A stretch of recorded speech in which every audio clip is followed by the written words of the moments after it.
Hei, mitt navn er Kenneth. Velkommen tilbake til Fancy-tid. I denne videoen skal vi se litt på de spillerne som har byttet mest inn og ut i forkant av runde 9.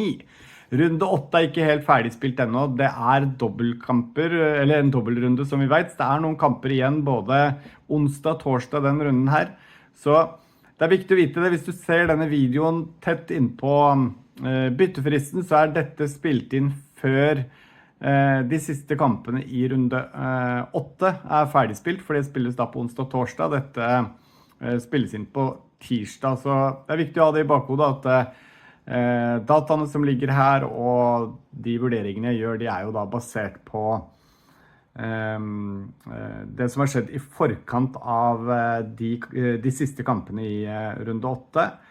Men vi er nødt til å sette i gang likevel, fordi det er kort tid mellom kampene her. Det er frist allerede førstkommende lørdag igjen, sånn at det går egentlig hele veien nå med kamper, så vi kan ikke vente helt til runden er ferdig. Før vi setter i gang så minner jeg igjen på som vanlig at om du ikke abonnerer på kanalen fra før, så trykk på den abonner-knappen. Og uansett om du følger kanalen fra før eller ikke, gi meg veldig gjerne en tommel opp til videoen, så hjelper dere kanalen med å vokse videre. Det kommer til nye abonnenter hver eneste uke, så jeg setter veldig stor pris på alle dere som bidrar til det. Da skal vi sette i gang. Og vi hiver oss rett og slett rundt og går løs på spilleren som er byttet inn tredje mest til nå. Det er Bryne sin Duarte Moreira. Og det kommer i kjølvannet av at han får med seg 1 scoring og 2 assist i hjemmekampen mot Fredrikstad. Allikevel, han har levert tidligere i sesongen, og det har blitt 3 scoringer på Moreira tidligere i sesongen. Og ser vi bare på de underliggende tallene her, vi kan starte der. Han har en eierandel nå på 4,2%, som er stigende. Prisen har økt fra 5,5 til 5,6. Han har en XG per 90 på 0,43, en XA per 90 på 0,11. Han har fått med seg 4 scoringer og 2 assist, der altså de 2 assistene og den ene scoringen kom nå mot Fredrikstad sist, og et poengsnitt nå på 6,02. Så jeg vil si at det er en ganske god verdi med tanke på hva prisen er på han. Han er et godt billig alternativ egentlig på topp, hvis man tenker å ha 3 spillende spisser, og man sliter med å få det til å gå opp, så er Moreira absolutt et veldig godt alternativ.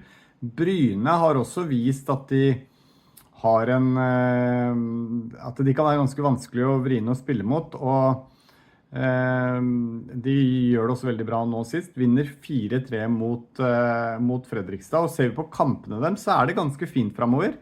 De har Sandefjord hjemme i runde 9. Da er det helt fint å kunne spille Moreira. Man har Sarpsborg 08 borte i runde 10. Jeg synes heller ikke det er krise, selv om den er merket rød her. Der er det alltid mulig å få med seg en scoring. HamKam hjemme i runde 11 er en kjempefin kamp. KFUM borte og Vålinga hjemme er 2 ålreite kamper i runde 12 og 13. Og så har de Tromsø borte i runde 14. Så Bryne går inn i en ganske fin rekke med kamper, så kan vi kanskje ikke ha forventninger om at han skal fortsette å levere sånn som han gjorde nå sist naturligvis, for det var veldig bra. Men hvis vi ser i det prissegmentet fra 6 og nedover, så er han den som har fått flest poeng. Han har oppgitt 43 poeng totalt sett, og det er faktisk hele 12 poeng foran Badou, som er nummer 2. Så av disse lavtprisa spissene så er det beste alternativet akkurat nå, uten tvil. Og med det kampprogrammet som kommer fremover, synes jeg det er helt greit å se mot han, hvis man ønsker 3 spillende spisser. Og det er kanskje ikke en du trenger å ha på banen hver gang heller da, selv om akkurat nå så er det inne i en kamprekke der du kanskje ønsker det. Men det er klart at med en pris på 5,6 så frigjør det en del midler i andre posisjoner, og jeg ser at en av spillerne som er mye byttet ut nå, det er Sarpsborg 08 sin Karlsbakk, som er byttet ut en god del, og jeg kan tenke meg at det er mange som går fra Karlsbakk til Moreira, nedgraderer litt, får frigjort litt midler til å oppgradere en av disse midtbanene posisjonene, blant annet mange som har tatt inn Ulrik Saltnes allerede. Så jeg kan ikke annet enn å si tommel opp hvis det det du trenger for å kunne frigjøre midler i andre posisjoner, men senk forventningene litt. Det ikke sikkert du får 6,2 poeng i snitt per 90 fremover. Det ingen selvfølge, men jeg synes Duarte Moreira fra Bryne et veldig godt alternativ, spesielt i det kampprogrammet vi går inn i akkurat nå. Da skal vi se litt på spilleren som byttet mest ut til nå i forkant av runde 9, og det Emil Konradsen Seid. Jeg snakket litt om det i forkant av runde 8. Mange begynner å gå litt lei av disse Rosenborg-spillerne offensivt, og det ble ikke noe bedre av at de tappte den første kampen i dobbeltrunde 8 mot Bodø/Glimt med hele 4-0, og så ganske tannløse ut forover i banen i den kampen. Konrad Seid spilte 90 minutter der, men det ble ingen målpoeng naturlig nok, i og med at de ikke skåret. Men de har en kamp til igjen i runde 8, så vær oppmerksom på det. Det Fredrikstad borte, så får vi se hvordan det Men ser man på Konradsen Seid, så har han skuffet veldig, for meg selv inkludert, for jeg har hatt den inn i laget i den perioden her. Han leverte strålende i serieåpningen, han fikk med seg 11 poeng, og i runde 3 der han fikk med seg 14 poeng, men etter det så rekka 3 poeng, 1 poeng, 3 poeng, 3 poeng, 3 poeng, 1 poeng. Så ikke kommer mye derfra nå, og det snakket vi litt om i den gode perioden også. Vi kan kanskje ikke forvente det sluttproduktet som han viste i starten av sesongen hele tiden, men hvis vi ser på de underliggende tallene hans, han har en XG per 90 på 0,15, det litt som forventet. Han har en XA per 90 på 0,34, og det jo der vi kanskje kunne ha fått litt mer igjen, for han har fått med seg 2 skåringer og 1 assist til nå. Kunne sikkert vært en assist eller 2 til i løpet av sesongen. Og han har et poengsnitt per 90 nå på 5,44, som henger sammen med de gode rundene i starten av sesongen, for det har vært stabilt ganske svagt nå siste tiden. Det som taler for å beholde Emil Seid, det jo kampprogrammet til Rosenborg, for de har fortsatt veldig fine kamper fremover. De har KFUM hjemme nå i runde 9. De har KBK borte i runde 10, og så har de da en ganske tøff kamp mot Viking hjemme i runde 11, men igjen et Vikinglag det mulig å skåre mål på. Sandefjord borte i runde 12 også en ålreit kamp. HamKam hjemme i runde 13 en kjempefin kamp, og så en ålreit kamp borte mot Sarpsborg 08 i runde 14. Så kampprogrammet til Rosenborg taler fortsatt for at man skal ha Rosenborg-spillere, men det allikevel noe med det laget som jeg tror ikke de kommer til å fortsette å tape sånn som de gjorde mot Glimt nå. De møtte et veldig godt Glimt-lag på en god dag, og de kom under tidlig, så kampen ble veldig preget av det. Så jeg vil ikke legge for mye vekt på akkurat det, men det jeg ikke liker med Rosenborg til nå i år at de har fremstått mye mer solide enn sprudlende. Jeg synes også at de spiller en type fotball som kanskje ikke, som jeg har nevnt tidligere, det ikke én spiller som utpeker seg veldig i det laget, og hvis det skulle være en, så det kanskje Marius Broholm som akkurat nå ser ut som den spilleren vi kan lene oss litt på offensivt i det laget der. Så det det jeg egentlig synes mest negativt med Emil Konradsen Seid. Men med KFUM hjemme, KBK borte, Viking hjemme, Sandefjord borte, HamKam hjemme og Sarpsborg 08 borte, så jeg fristet til i hvert fall sitte på en runde eller 2 til. Men så jeg veldig klar over at mange gjør bytter for å få inn på en Glimt offensiv til i laget, med tanke på at de skal møte nå FK Haugesund i neste kamp blant annet. Sånn at man har kanskje ikke tålmodigheten eller muligheten til å vente en runde til. Men for de som klarer å sitte på Seid en runde eller 2 til, så tror jeg det kan fort vise at man kan komme godt ut av det. Rosenborg vil være gode favoritter hjemme mot KFUM, uten tvil. De vil sikkert være revansjesugende etter å ha gått på den smellen mot Glimt, som gjør at de må hente poeng i disse andre kampene. Men jeg har full forståelse for at man vil ha inn en Glimt-spiller offensivt, for eksempel, som jeg tror den veien veldig mange går når de nå tar ut Seid. Så igjen, det blir veldig sånn opp til ditt eget lag hva som må til. Har du mulighet til å sitte med en runde til, synes jeg det verdt å gjøre det. Jeg Jeg tenker veldig over det selv, om jeg skal sitte igjen med han eller ikke. Har du 2 Rosenborg offensiv i Broholm og Seid, så mener jeg utvilsomt at du kan ta ut en av de for å få inn på for eksempel en Glimt offensiv. Og når vi snakker om Glimt offensiv, så det en spiller som i ferd med å klatre på listene over de som mest byttet inn. Saltnes fortsatt det mest populære valget fra Glimt, med rette. Kasper Høeg også naturligvis, for de som eventuelt ikke sitter på han allerede. Men en spiller som klatrer oppover nå, det Ole Didrik Blomberg, og derfor tenkte jeg vi skulle ta tak i han.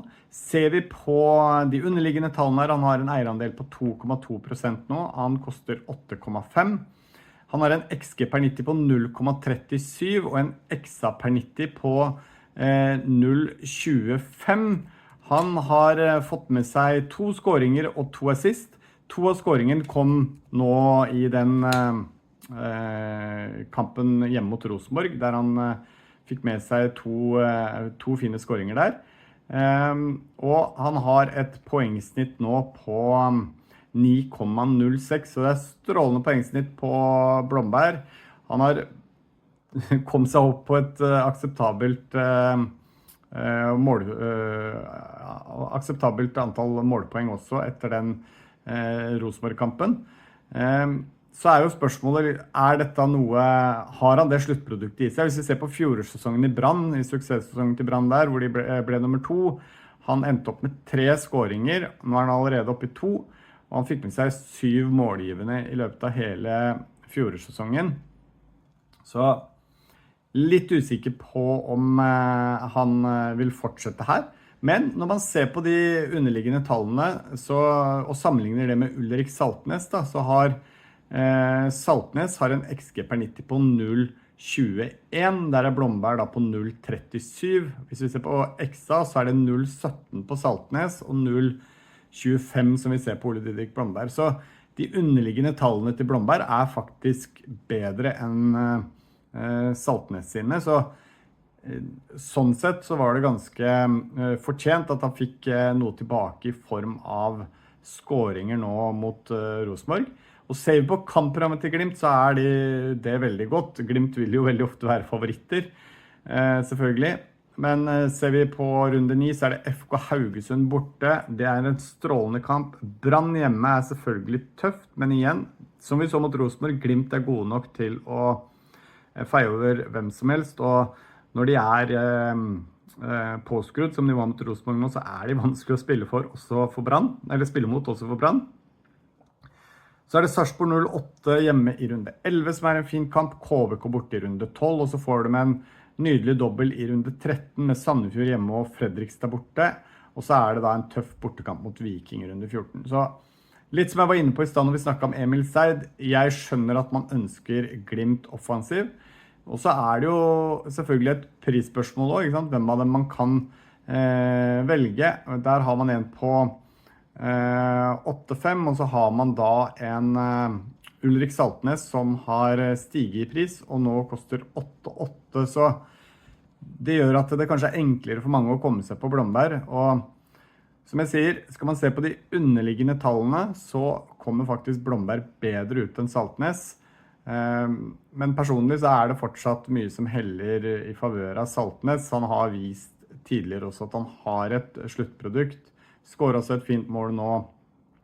Fikk med seg en målgivende han også i kampen mot Rosenborg. Men hvis man tar høyde for prisen, så det absolutt et alternativ. Så igjen, som jeg ofte sier, du må se det opp mot eget lag. Hva skal til?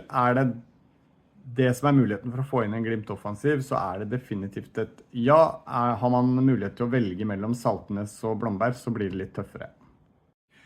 Da skal vi hoppe over på en annen spiller som har blitt byttet inn mye i forkant av runden, og det Vålerenga sin Brice Ambina. Og her mistenker jeg at dette handler veldig mye om pris. Mange, som jeg har vært inne på tidligere, så ønsker mange å oppgradere nå en av midtbanespillerne til typen Saltnes for eksempel. Kanskje man skal ha på Kasper Høeg inn med Zlatko Tripic.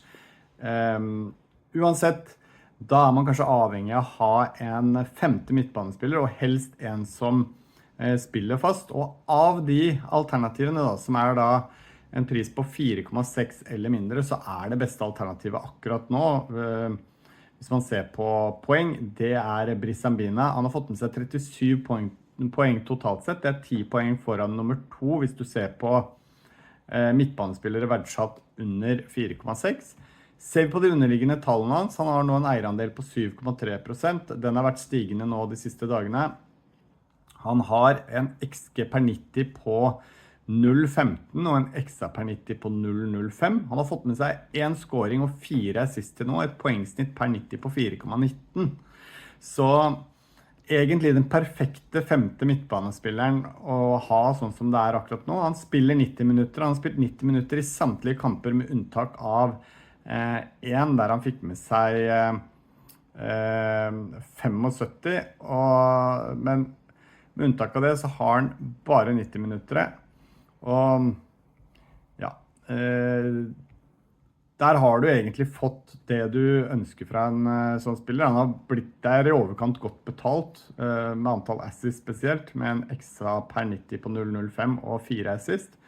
Men det jeg liker med Sambina at han skuddvillig og aktiv i kampene sine. Han har 2,6 skudd per kamp.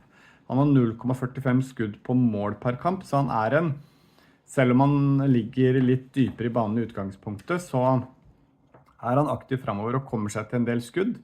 Så igjen, man må se hva man betaler for. Det en midtbanespiller til 4,6. Man skal ikke forvente noe særlig. Antageligvis så skal du ikke spille så mange runder, men det helt nydelig å ha en spiller ytterst på benken som kan komme inn, du vet den 90 minutter, og så har han et og annet målpoeng i seg i tillegg.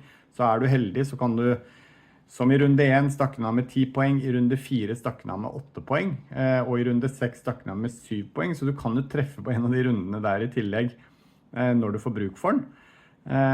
Så som et alternativ der man ikke tenker å spille den hver eneste uke, men rett og slett frigjøre midler til andre posisjoner, synes jeg det et nydelig valg, og kan ikke gjøre annet enn å gi en tommel opp til det. Så skal vi bevege oss over til en gammel favoritt av meg. Det en spiller jeg snakket mye om i fjor, og som nå har begynt å bevege litt på seg. Han ikke blant spilleren som har byttet mest inn eller ut denne uka her, men jeg ønsker allikevel å trekke den fram litt som en liten joker for hva som kan skje fremover. Så vil jeg snakke litt om Sondre Sørløk fra Fredrikstad. Han har en lav pris, han koster nå 5,9. Han har en eierandel på bare 0,9, så hvis man går han, så har man en klar diff. Hvis vi ser på de underliggende tallene, så de kjempegode. Han har en XG per 90 på 0,54 og en XA per 90 på 0,06. Han har fått med seg 2 scoringer og 2 assist, og han har et poengsnitt nå per 90 på 8,73, fordi Sørløk kan starte sesongen der han hadde vært skadet, så han startet sesongen med å få kortere innhopp. Så har han nå spilt seg inn i laget de siste kampene, og det har da endt med 11 poeng mot KFM i runde 7, og 10 poeng nå i den første kampen i runde 8, så vet jeg ikke utfallet av den kampen nummer 2 mot Rosenborg ennå når jeg spiller inn det her. Og vi så også i cupkampen mot Lillestrøm, kom inn på til pause og ble veldig synlig med en gang, skaper mye og viktig for Fredrikstad, dette pressspillet deres. Sånn som det nå, så har de da Emil Holten på topp, og så har de